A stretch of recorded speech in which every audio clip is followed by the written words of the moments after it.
Hello, everyone. Happy holidays. This is Brianna at Beyond the Bazaar, and you are now listening to our special holiday episode. So, tonight's episode is going to be a little different than what we usually do. Usually, we'll share a topic, history of a topic, and then I'll share my thoughts on it. But tonight, since it's the holidays and so very close to Christmas here in a few weeks, I want to share with you all one of my favorite ghost stories that centers around Christmas. The story is by Charles Dickens, and no, it is not a Christmas carol, although that is my ultimate favorite. This story that I'm going to share with you tonight is an old story by Charles Dickens known as The Story of the Goblins Who Stole a Sexton. Enjoy.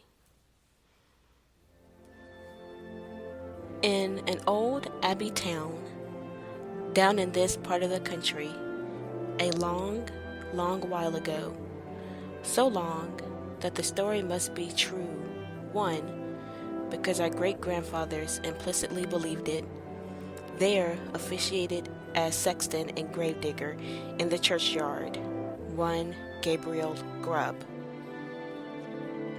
It by no means follows that because a man is a sexton and constantly surrounded by the emblems of mortality, therefore he should be a morose and melancholy man. Your undertakers are the merriest fellows in the world, and I once had the honor of being on intimate terms with a mute who in private life and off duty was a comical and jocose, a little fellow as ever chirped out a devil-may-care song, without a hitch in his memory, or drained off a good stiff glass without stopping for breath.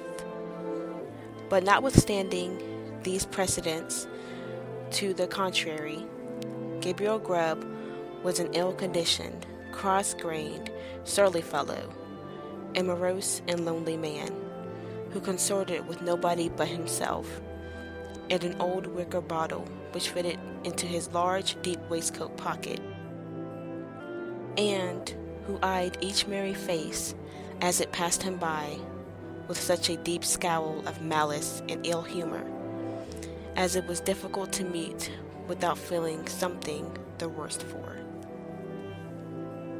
A little before twilight, one Christmas Eve, Gabriel shouldered his spade, lightened his lantern, and betook himself towards the old churchyard, for he had got a grave to finish by the next morning, and, feeling very low, he thought it might raise his spirits, perhaps, if he went on with his work at once. As he went his way up the ancient street, he saw the cheerful light of the blazing fires gleam through the old casements, and heard the loud laugh and the cheerful shouts of those who were assembled around them. He marked the bustling preparations for the next day's cheer, and smelled the numerous savory odors consequent thereupon, as they steamed up from the kitchen's windows and the clouds. All this was gall and wormwood to the heart of Gabriel Grubb, and when groups of children bounded out of the houses, tripped across the roads, and were met, before they could knock at the opposite door, by half a dozen curly-headed little rascals who crowded around them as they flocked upstairs to spend the evening in their Christmas games, Gabriel smiled grimly and clutched the handle of his spade with a firmer grasp, as he thought of measles, scarlet fever, thrush, whooping cough, and a good many other sources of consolation besides. In his happy frame of mind, Gabriel strode along, returning a short, sullen growl to the good-humored greetings of such of his neighbors as now and then passed him, until he turned into the dark lane which led to the churchyard. Now, Gabriel had been looking forward to reaching the dark lane, because it was, generally speaking, a nice, gloomy, mournful place, into which the townspeople did not much care to go, except in broad daylight and when the sun was shining, Consequently, he was not a little indignant to hear a young urchin roaring out some jolly song about a Merry Christmas in this very sanctuary, which had been called Coffin Lane ever since the days of the old abbey, in the time of the shaven-headed monks. As Gabriel walked on and the voice drew nearer, he found it proceeded from a small boy who was hurrying along to join one of the little parties in the old street, and who, partly to keep himself company and partly to prepare himself for the occasion, was shouting out the songs at the highest pitch of his lungs. So Gabriel waited until the boy came up, and then dodged him into a corner and rapped him over the head with his lantern 5 or 6 times, just to teach him to modulate his voice. And as the boy hurried away with his hand on his head, singing quite a different sort of tune, Gabriel Grubb chuckled very heartily to himself and entered the churchyard, locking the gate behind him. He took off his coat, set down his lantern, and getting into the unfinished grave, worked at it for an hour or so with right good will. But the earth was hardened with the frost, and it was no very easy matter to break it up and shovel it out. And although there was a moon, it was a very young one, and shed little light upon the grave, which was in the shadow of the church. At any other time, these obstacles would have made Gabriel Grubb very moody and miserable. But he was so well pleased with having stopped the small boy singing that he took little heed of the scanty progress he had made, and looked down into the grave, when he had finished work for the night, with grim satisfaction, murmuring as he gathered up his things. Brave lodgings for one, brave lodgings for one, a few feet of cold earth when life is done, a stone at the head, a stone at the feet, a rich, juicy meal for the worms to eat, rank grass overhead and damp clay around, brave lodgings for one, these in holy ground. Ho, ho, laughed Gabriel Grubb as he sat himself down on a flat tombstone, which was a favorite resting place of his, and drew forth his wicker bottle. A coffin at Christmas, a Christmas box, ho, ho, ho. Ho, ho, ho, repeated a voice which sounded close behind him. Gabriel paused in some alarm, in the act of raising the wicker bottle to his lips, and looked around. The bottom of the oldest grave about him was not more still and quiet than the churchyard in the pale moonlight. The cold hoar frost glistened on the tombstones and sparkled like rows of gems among the stone carvings of the old church. The snow lay hard and crisp upon the ground and spread over the thickly strewn mounds of earth, so white and smooth a cover that it seemed as if corpses lay there, hidden only by their winding sheets. Not the faintest rustle broke the profound tranquility of the solemn scene. Sound itself appeared to be frozen up. All was so cold and still. It was the echoes, said Gabriel Grubb, raising the bottle to his lips again. It was not, said a deep voice. Gabriel started up and stood rooted to the spot with astonishment and terror, for his eyes rested on a form that made his blood run cold. Seated on an upright tombstone close to him was a strange, unearthly figure, whom Gabriel felt at once was no being of this world. His long, fantastic legs, which might have reached the ground, were cocked up and crossed after a quaint, fantastic fashion. His sinewy arms were bare, and his hands rested on his knees. On his short, round body, he wore a close covering, ornamented with small slashes, A short cloak dangled at his back. The collar was cut into a curious peaks, which served the goblin in lieu of ruff or neckerchief, and his shoes curled up at his toes into long points. On his head he wore a broad-brimmed sugarloaf hat, garnished with a single feather. The hat was covered with a white frost, and the goblin looked as if he had sat on the same tombstone very comfortably for 200 or 300 years. He was sitting perfectly still. His tongue was put out, as if in derision, and he was grinning at Gabriel Grubb with such a grin as only a goblin could call up. "It was not the echoes," said the goblin. Gabriel Grubb was paralyzed and could make no reply. "What do you do here on Christmas Eve?" said the goblin sternly. "I came here to dig a grave, sir," stammered Gabriel Grubb.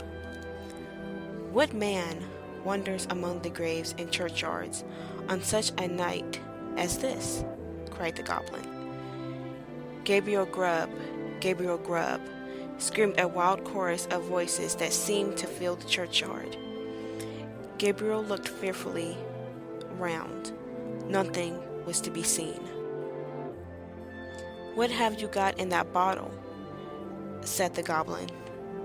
"Hollands, sir," replied the sexton, trembling more than ever, for he had brought it of the smugglers, and he thought that perhaps his questioner might be in the excise department with the goblins. "Who drinks Hollands alone, and in a churchyard, on such a night as this?" said the goblin. "Gabriel Grubb, Gabriel Grubb," exclaimed the wild voices again. The goblin leered maliciously at the terrified sexton, and then, raising his voice, exclaimed, "And who, then, is our fair and lawful prize?" To this inquiry, the invisible chorus replied in a strain that sounded like the voices of many choristers singing to the mighty swell of an old church organ, a strain that seemed borne to the sexton's ears upon a wild wind and to die away as it passed onward. But the burden of the reply was still the same. "Gabriel Grubb, Gabriel Grubb." The goblin grinned a broader grin than before, as he said, "Well, Gabriel, what do you say to this?" The sexton gasped for breath. "What do you think of this, Gabriel?" said the goblin, kicking up his feet in the air on either side of the tombstone, and looking at the turned-up points with as much complacency as if he had been contemplating the most fashionable pair of Wellingtons in all Bond Street. "It's very curious, sir," replied the sexton, half dead with fright. "Very curious and very pretty, but I think I'll go back and finish my work, sir, if you please." "Work?" said the goblin. "What work?" "The grave, sir, making the grave," stammered the sexton. "Oh, the grave, eh?" said the goblin. "Who makes graves at a time when all other men are merry and takes pleasure in it?" Again the mysterious voices replied, "Gabriel Grubb, Gabriel Grubb." "I am afraid my friends want you, Gabriel," said the goblin, thrusting his tongue farther into his cheek than ever, and a most astonishing tongue it was. "I'm afraid my friends want you, Gabriel," said the goblin. "Under favor, sir," replied the horror-stricken sexton. "I don't think they can, sir. They don't know me, sir. I don't think the gentlemen have ever even seen me, sir." "Oh yes, they have," replied the goblin. "We know the man with the sulky face and grim scowl that came down the street tonight, throwing his evil looks at the children and grasping his burying spade the tighter. We know the man who struck the boy in the envious malice of his heart because the boy could be merry and he could not. We know him. We know him." Here the goblin gave a loud, shrill laugh, which the echoes returned 20-fold, and throwing his legs up in the air, stood up upon his head, or rather upon the very point of his sugarloaf hat, on the narrow edge of the tombstone, whence he threw a somersault with extraordinary agility right to the sexton's feet, at which he planted himself in the attitude in which tailors generally sit upon the shop-board. I am afraid I must leave you, sir," said the sexton, making an effort to move. "Leave us?" said the goblin. "Gabriel Grubb going to leave us? Ho, ho, ho." As the goblin laughed, the sexton observed, for one instant, a brilliant illumination within the windows of the church, as if the whole building were lighted up. It disappeared. The organ pealed forth a lively air, and whole troops of goblins, the very counterpart of the first one, poured into the churchyard and began playing leapfrog with the tombstones, never stopping for an instant to take breath, but overing the highest among them, one after the other, with the most marvelous dexterity. The first goblin was a most astonishing leaper, and none of the other ones could come near him. Even in the extremity of his terror, the sexton could not help observing that while his friends were content to leap over the common-sized gravestones, the first one took the family vaults, iron railings and all, with as much ease as if they had been so many street posts. At last, the game reached to the most exciting pitch. The organ played quicker and quicker, and the goblins leaped faster and faster, coiling themselves, rolling head over heels upon the ground, and bounding over the tombstones like footballs. The sexton's brain whirled round with the rapidity of the motion he beheld, and his legs reeled beneath him as the spirits flew before his eyes, when the Goblin King, suddenly darting towards him, laid his hand upon his collar and sank with him through the earth. When Gabriel Grubb had had time to fetch his breath, which the rapidity of his descent had for the moment taken away, he found himself in what appeared to be a large cavern, surrounded on all sides by crowds of goblins, ugly and grim. In the center of the room, on an elevated seat, was stationed his friend of the churchyard, and close behind him stood Gabriel Grubb himself, without power of motion. "Cold tonight," said the king of the goblins. "Very cold. A glass of something warm here." At this command, half a dozen officious goblins, with a perpetual smile upon their faces, whom Gabriel Grubb imagined to be courtiers, on that account hastily disappeared, and presently returned with a goblet of liquid fire, which they presented to the king.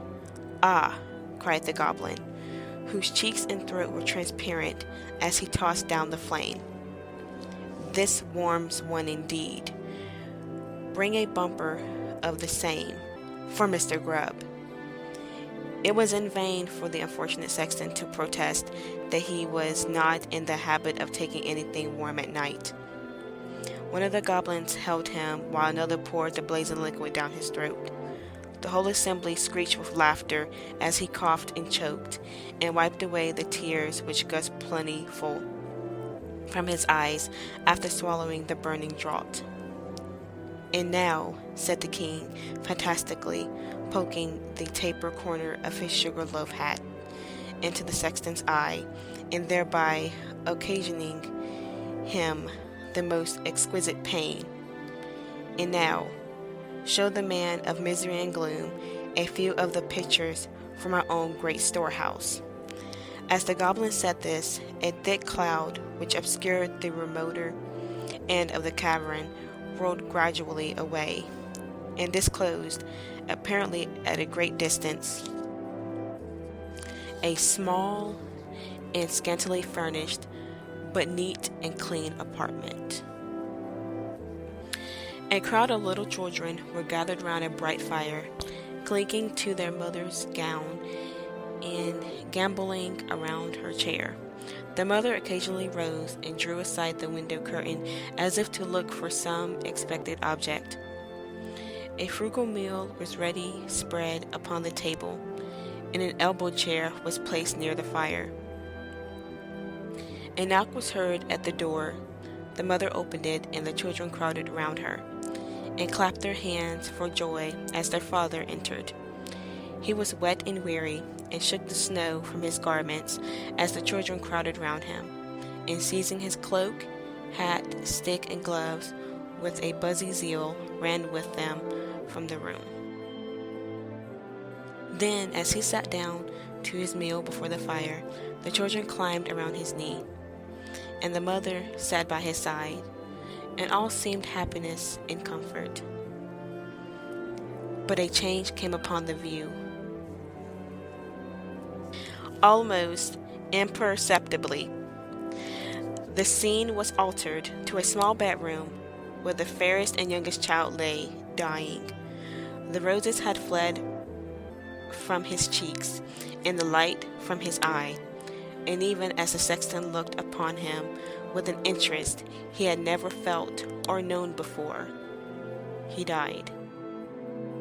His young brothers and sisters crowded round his little bed and seized his tiny hand, so cold and heavy, but they shrank back from its touch and looked with awe on his infant face. For calm and tranquil as it was, and sleeping in rest and peace as the beautiful child seemed to be, they saw that he was dead, and they knew that he was an angel looking down upon and blessing them from a bright and happy heaven. As the light cloud passed across the picture, and again the subject changed.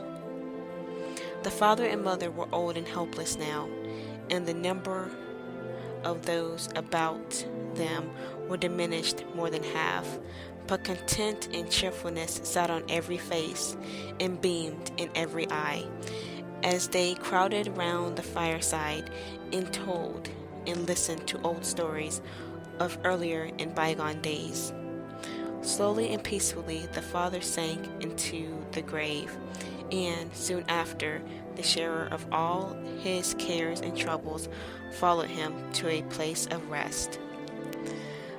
The few who yet survived them kneeled by their tomb and watered the green turf which covered it with their tears, then rose and turned away, sadly and mournfully, but not with bitter cries or despairing lamentations, for they knew that they should one day meet again, and once more they mixed with the busy world, and their content and cheerfulness were restored. The cloud settled upon the picture and concealed it from the sexton's view. "What do you think of that?" said the goblin, turning his large face towards Gabriel Grubb. Gabriel murmured out something about its being very pretty, and looked somewhat ashamed as the goblin bent his fiery eyes upon him. "You miserable man," said the goblin in a tone of excessive contempt. "You!" He appeared disposed to add more, but indignation choked his utterance, so he lifted up one of his very pliable legs and flourished it above his head a little, to ensure his aim administered a good sound kick to Gabriel Grubb, immediately after which all the goblins in waiting crowded around the wretched sexton and kicked him without mercy, according to the established and invariable custom of courtiers upon earth, whom royalty kicks, and hug whom royalty hugs. "Show him some more," said the king of the goblins. At these words, the cloud was dispelled, and a rich and beautiful landscape was disclosed to view. There was just another, to this day, within half a mile of the old abbey town. The sun shone from out the clear blue sky, the water sparkled beneath his rays, and the trees looked greener, and the flowers more gay, beneath its cheering influence. The water rippled on with a pleasant sound, the trees rustled in the light wind that murmured among their leaves, the birds sang upon the boughs, and the lark caroled on high her welcome to the morning. Yes, it was morning, the bright balmy morning of summer. The minutest leaf, the smallest blade of grass, was instinct with life. The ant crept forth to her daily toil. The butterfly fluttered and basked in the warm rays of the sun. Myriads of insects spread their transparent wings and reveled in their brief but happy existence. Man walked forth, elated with the scene, and all was brightest in splendor. "You, a miserable man," said the king of the goblins, in a more contemptuous tone than before. And again the king of the goblins gave his leg a flourish. Again it descended upon the shoulders of the sexton, and again the attendant goblins imitated the example of their chief. Many a time the cloud went and came, and many a lesson it taught to Gabriel Grubb, who, although his shoulders smarted with pain from the frequent applications of the goblin's feet thereupon too, looked on with an interest that nothing could diminish. He saw that men who worked hard and earned their scanty bread with lives of labor were cheerful and happy, and that to the most ignorant the sweet face of nature was a never-failing source of cheerfulness and joy. He saw those who had been delicately nurtured and tenderly brought up, cheerful under privations, and superior to suffering that would have crushed many of a rougher grain, because they bore within their own bosoms the materials of happiness, contentment, and peace. He saw that women, the tenderest and most fragile of all of God's creatures, were the oftenest superior to sorrow, adversity, and distress, and he saw that it was because they bore in their own hearts the inexhaustible wellspring of affection and devotion. Above all, he saw that men like himself, who snarled at the mirth and cheerfulness of others, were the foulest weeds on the fair surface of the earth, in setting all good of the world against the evil. He came to the conclusion that it was a very decent and respectable sort of world after all. No sooner had he formed it than the cloud which had closed over the last picture seemed to settle on his senses and lulled him to repose. One by one the goblins faded from his sight, and as the last one disappeared, he sank to sleep. The day had broken when Gabriel Grubb awoke and found himself lying at full length on the flat gravestone in the churchyard, with the wicker bottle laying empty by his side, and his coat, spade, and lantern, all well whitened by the last night's frost, scattered on the ground. The stone on which he had first seen the goblin seated stood bolt upright before him, and the grave at which he had worked the night before was not far off. At first, he began to doubt the reality of his adventures, but the acute pain on his shoulders when he attempted to rise assured him that the kicking of the goblins was certainly not ideal. He was staggered again by observing no traces of footsteps in the snow on which the goblins had played at leapfrog with the gravestones, but he speedily accounted for his circumstance when he remembered that, being spirits, they would leave no visible impression behind them. So Gabriel Grubb got on his feet as well as he could for the pain in his back, and brushing the frost off his coat, put it on and turned his face towards the town. But he was an altered man, and he could not bear the thought of returning to a place where his repentance would be scoffed at, and his reformation disbelieved.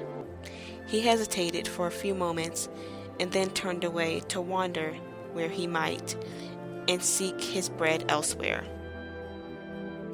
The lantern, the spade, and the wicker bottle were found that day in the churchyard. There were a great many speculations about the sexton's fate at first, but it was speedily determined that he had been carried away by the goblins, and there were not wanting some very credible witnesses who had distinctly seen him whisked through the air on the back of a chestnut horse, blind in one eye, with the hindquarters of a lion and the tail of a bear. At length, all this was devoutly believed, and the new sexton used to exhibit to all the curious, for a trifling emolument, a good-sized piece of the church weathercock, which had been accidentally kicked off by the aforesaid horse in his aerial flight, and picked up by himself in the churchyard a year or two afterwards. Unfortunately, these stories were somewhat disturbed by the unlooked-for reappearance of Gabriel Grubb himself, some 10 years afterwards, a ragged, contented, rheumatic old man. He told his story to the clergyman and also to the mayor, and in course of time it began to be received as a matter of history, in which form it has continued down to this very day. The believers in the weathercock tale, having misplaced their confidence once, were not so easily prevailed upon to part with it again. So they looked as wise as they could, shrugged their shoulders, touched their foreheads, and murmured something about Gabriel Grubb having drunk all the Hollands and then fallen asleep on the flat tombstone. And they affected to explain what he supposed he had witnessed in the goblin's cavern by saying that he had seen the world and grown wiser. But this opinion, which was by no means a popular one at the time, gradually died off. And be the matter how it may, as Gabriel Grubb was afflicted with rheumatism to the end of his days, the story has at least one moral. If it teach no better one, and that is, that if a man turn sulky and drink by himself at Christmas time, he may make up his mind to be not a bit the better for it.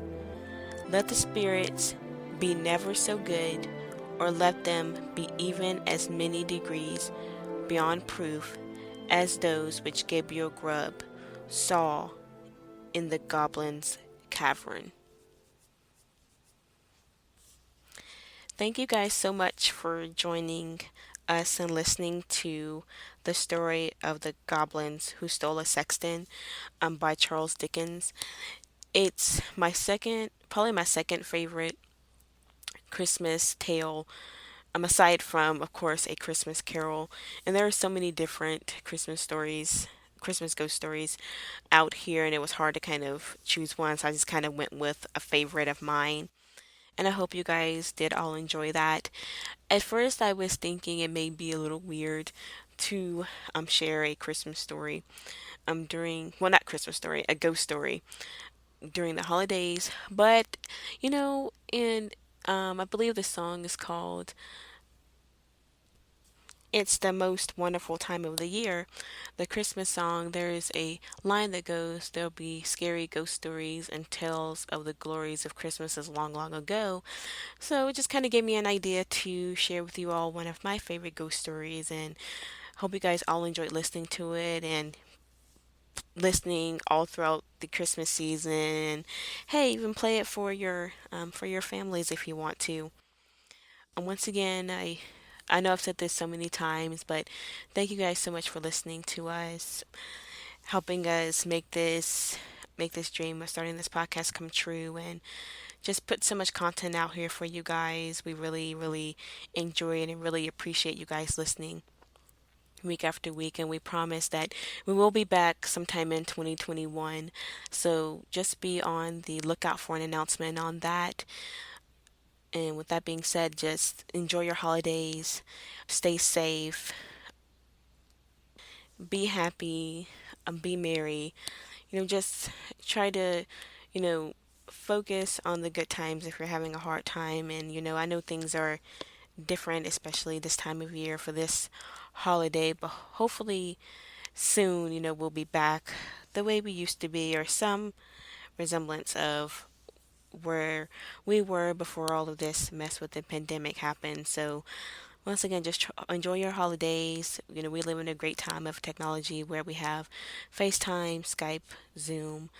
Just stay safe and have the happiest, happiest holiday with all love.